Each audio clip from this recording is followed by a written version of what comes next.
প্রতিটা সরকারের সময় আমরা বিভিন্ন আন্দোলন করে আসছি, কিন্তু একটা পর্যায় পর্যন্ত যাওয়ার পর সেই আন্দোলন কোনো এক অদৃশ্য কারণে কোথায় যে থেমে যায়। আমাদেরকে বারবার আমরা রাজপথে আসি, আমাদেরকে আশ্বাস দিয়ে দিয়ে ক্লাসে ফেরানো হয়, পরীক্ষাতে ফেরানো হয়। এবং বিডিএস দের আইন কাউন্সিল রয়েছে, ভেটেরিনারি চিকিৎসক যারা রয়েছেন তাদের আইন কাউন্সিল রয়েছে, হোমিওপ্যাথিক মেডিসিন হোমিওপ্যাথিক চিকিৎসকদের আইন কাউন্সিল রয়েছে। তাছাড়া বাংলাদেশের বাইরে নেপাল, শ্রীলঙ্কা, তাদেরও হচ্ছে ন্যাচারাল মেডিসিনের যে সেক্টরটি রয়েছে সেখানেও আইন কাউন্সিল রয়েছে। কিন্তু বাংলাদেশের ইউনানি আয়ুর্বেদিক সেক্টরটি এখানে 35 বছর আগে এই মেডিকেলটা গঠিত হয়েছে, কিন্তু তারপরেও এখানে আইন কাউন্সিল নেই। আইন কাউন্সিল এখানে আমরা এমবিবিএস দের সমমান পড়ালেখা করি, তার সাথে এমবিবিএসরা যে সাবজেক্টগুলো পড়ে তার সাথে আমরা আমাদের ডিপার্টমেন্টের আরো 3টি সাবজেক্ট বেশি পড়ি। তো সেই ক্ষেত্রে দেখা যায় যে আমাদের এমবিবিএস দের যে ধরনের পড়াশোনা করতে হয় আমরা তো সেগুলো করি, সাথে আমাদের আরো বেশি পড়াশোনা করতে হয়। কিন্তু এত পড়াশোনা করার পরেও আমাদের হচ্ছে গিয়ে যথাযথ মূল্যায়ন হচ্ছে না। কেন হচ্ছে না? এই আইন কাউন্সিল না থাকার কারণে। তাছাড়া দেখা যায় এখান থেকে পড়াশোনা করে যারা বের হয় তারা হচ্ছে বাংলাদেশের যে মেডিকেল কলেজগুলো রয়েছে, তারপর হচ্ছে স্বাস্থ্য উপজেলা কমপ্লেক্স, সদর হাসপাতাল, সেখানে হচ্ছে আমাদের স্টুডেন্টদেরকে হচ্ছে মেডিকেল অফিসার হিসেবে নিয়োগ দেওয়া হয়। কিন্তু সেখানে তো সবাই যেতে পারে না। তো যারা হচ্ছে সরকারি মেডিকেল অফিসার হিসেবে নিয়োগ পায় তারা তো সেখানে চাকরি করে। তাছাড়া বাকি যে স্টুডেন্টরা আছেন, চিকিৎসকরা আছেন, তারা কি করবে? হয় তারা উচ্চশিক্ষার জন্য দেশে বাইরে যাবে, না হয় প্রাইভেট প্র্যাকটিস করবে। কিন্তু এই উচ্চশিক্ষার জন্য আর হচ্ছে প্রাইভেট প্র্যাকটিস করতে গিয়ে দেখা যাচ্ছে তাদের বিভিন্ন ধরনের হয়রানির শিকার হতে হচ্ছে, তারা বৈষম্যের শিকার হচ্ছে, তারা হচ্ছে স্বাধীনভাবে প্র্যাকটিস করতে পারছে না। তো হচ্ছে এই এই যে হয়রানি, এই বৈষম্য দূরীকরণের জন্য আমাদের আইন কাউন্সিলের কোনো বিকল্প নেই। এছাড়া বাংলা বা অন্যান্য দেশগুলোর মতো, অন্যান্য যেমন ভারত, দেখা যাচ্ছে যে তাদের যে আপনার হচ্ছে ন্যাচারাল যে মেডিসিন সেক্টরটি আছে সেখান থেকে তারা প্রচুর পরিমাণে হচ্ছে মেডিসিন তৈরি করে এবং বাইরের দেশে রপ্তানি করে। কিন্তু বাংলাদেশে কিন্তু সেই সুযোগটি এখনো হচ্ছে না। কেন হচ্ছে না? আইন কাউন্সিল না থাকার কারণে। আইন কাউন্সিল হলে বাংলাদেশ ইউনানি আয়ুর্বেদিক মেডিসিন সেক্টরটি আরো সমৃদ্ধ হবে এবং জনগণের দোরগোড়ায় পৌঁছে দেওয়া হবে।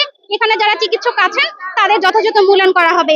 এখানে আরেকটা বিষয় লক্ষণীয় যে আমরা এখানে ভর্তি পরীক্ষা দিয়ে আমরা ভর্তি হই, আমরা পড়াশোনা করি, এখানে যোগ্য চিকিৎসক তৈরি করা হয়, কিন্তু যোগ্য চিকিৎসকদের যোগ্য মূল্যায়ন করা হয় না। কেন করা হয় না? আইন কাউন্সিল না থাকার কারণে। তাই আইন কাউন্সিলের কোনো বিকল্প নেই। দিয়েছি, তারা আমাদেরকে শুধু মৌখিক আশ্বাস দিয়েছে, কিন্তু আসলে আমরা মৌখিক আশ্বাসে বিশ্বাসী হতে চাই না। মৌখিক আশ্বাস আমরা 35টা বছর ধরে পেয়ে আসছি, কিন্তু এই মানদণ্ডে আমরা বিশ্বাসী না। আমরা এই দাবি নিয়ে আমরা 1 জুলাই থেকে হচ্ছে আমরা ক্যাম্পাসে আন্দোলন করেছি এবং আমাদের ক্যাম্পাসে সকল কার্যক্রম বন্ধ করেছি। এরপর আমরা স্বাস্থ্য শিক্ষাতে আমরা আমাদের মানববন্ধন কর্মসূচি করেছি, স্বাস্থ্য সেবাতে আমাদের মানববন্ধন কর্মসূচি করেছি এবং আমরা সচিবালয়ে আমরা প্রায় গত 7 দিন ধরে আমাদের মানববন্ধন কর্মসূচি চালিয়ে যাচ্ছি একটাই দাবির পরিপ্রেক্ষিতে, সেটা হচ্ছে বাংলাদেশ ইউনানি এবং আয়ুর্বেদিক মেডিকেল কাউন্সিল গঠন করা। আচ্ছা, এই দাবিটা শুধু আমাদের না, এই দাবিটা একটা বিশ্ব স্বাস্থ্য সংস্থা WHO যে ক্রাইটেরিয়া, যে বাংলাদেশে যদি একটা স্বাস্থ্য ব্যবস্থাকে চালিয়ে নিতে হয় এবং সার্বজনীন স্বাস্থ্য ব্যবস্থা নিশ্চিত করতে হয়, তাহলে ইউনানি এবং আয়ুর্বেদিক মেডিকেল কাউন্সিল গঠনের মাধ্যমে বাংলাদেশ ইউনানি এবং আয়ুর্বেদিক চিকিৎসা সেবা মানুষের দোরগোড়ায় পৌঁছে দিতে হবে। তো এই কাউন্সিল এই কারণে জরুরি, যদি কাউন্সিল না হয় তাহলে গ্রাজুয়েট যে ডাক্তার আছে তারা আসলে মান সম্মান নিয়ে বা সম্মান নিয়ে, তাদের ন্যায্য অধিকার নিয়ে মানুষের কাছে তাদের স্বাস্থ্য সেবা পৌঁছে দিতে পারছে না। অনেক অবৈধ ডাক্তার হচ্ছে, সার্টিফিকেট বাণিজ্য হচ্ছে, যেগুলোর মাধ্যমে ভুয়া ডাক্তার হয়ে ইউনানি এবং আয়ুর্বেদিক চিকিৎসা সেবা মানুষকে দিচ্ছে। মানুষ ইউনানি এবং আয়ুর্বেদিক যে বিজ্ঞানসম্মত চিকিৎসা সেবা সেটা সম্পর্কে সঠিক ধারণা পাচ্ছে না, সঠিক সুফল পাচ্ছে না, সঠিক মেসেজ পাচ্ছে না, যার কারণে ইউনানি এবং আয়ুর্বেদিক চিকিৎসা সেবার যে সুফল সেটা থেকে বঞ্চিত হওয়ার কারণে মানুষ ইউনানি এবং আয়ুর্বেদিক চিকিৎসাকে একটা হচ্ছে ভুল মেসেজ পাচ্ছে, ভুল ধারণা পাচ্ছে। আমরা চাই ইউনানি এবং আয়ুর্বেদিক মেডিকেল কাউন্সিল গঠনের মাধ্যমে গ্রাজুয়েট এবং ব্যাচেলর ডিগ্রিধারী ডাক্তাররা মানুষকে ইউনানি এবং আয়ুর্বেদিক চিকিৎসা সেবা প্রদান করুক এবং মানুষ প্রকৃত বিজ্ঞানসম্মত ইউনানি এবং আয়ুর্বেদিক চিকিৎসা সেবার সুফল পাক। এই কারণে কাউন্সিল অতীব জরুরি এবং এটা অবশ্যই করতে হবে। এটা আমাদের দাবি না, এটা আমাদের অধিকার এবং এই অধিকার থেকে আমাদেরকে কেউ বঞ্চিত করতে পারবে না। নতুন দাবি বিলম্বিত হওয়ার পিছনে আসলে একটা কুচক্রী মহল কাজ করছে, তারা আসলে চায় না যে ইউনানি এবং আয়ুর্বেদিক মেডিকেল কাউন্সিল গঠন হোক, কারণ ইউনানি এবং আয়ুর্বেদিক মেডিকেল কাউন্সিল গঠন হয়ে গেলে ওই কুচক্রী মহলের সার্টিফিকেট বাণিজ্য বন্ধ হয়ে যাবে। যে কারণ হিসেবে আমরা দেখতে পাচ্ছি সেটা হচ্ছে স্বাস্থ্য শিক্ষা, স্বাস্থ্য সেবা এবং স্বাস্থ্য মন্ত্রণালয়ের সাথে জড়িত যারা আছেন তাদের সদিচ্ছার অভাব দেখতে পাচ্ছি। কিন্তু আমরা তাদেরকে স্পষ্ট ভাষায় বলে দিতে চাই যে ইউনানি এবং আয়ুর্বেদিক দাবি এটা হচ্ছে সাধারণ মানুষের দাবি, কারণ সাধারণ মানুষই এটা সুফল ভোগ করে। আমরা সরকারি ইউনানি আয়ুর্বেদিক মেডিকেল কলেজ থেকে এসেছি। আমরা আমাদের একটি দাবি নিয়ে এসেছি, সেটি হচ্ছে স্বতন্ত্র আইন কাউন্সিল। বিএমডিসির আদলে বিএমএস ও বিইউএমএস এর জন্য স্বতন্ত্র আইন কাউন্সিল গঠনের দাবি নিয়ে আমরা এখানে এসেছি। দাবি একদম দাবি কতটা যৌক্তিক, এটা এই যৌক্তিক যদি দাবি না হতো আমরা এই কর্মসূচিটা প্রেস ক্লাব পর্যন্ত হয়তো বা নিয়ে আসতে পারতাম না। যেহেতু আমাদের দাবিটি যৌক্তিক, তাই আমরা এই পর্যন্ত আসতে পেরেছি।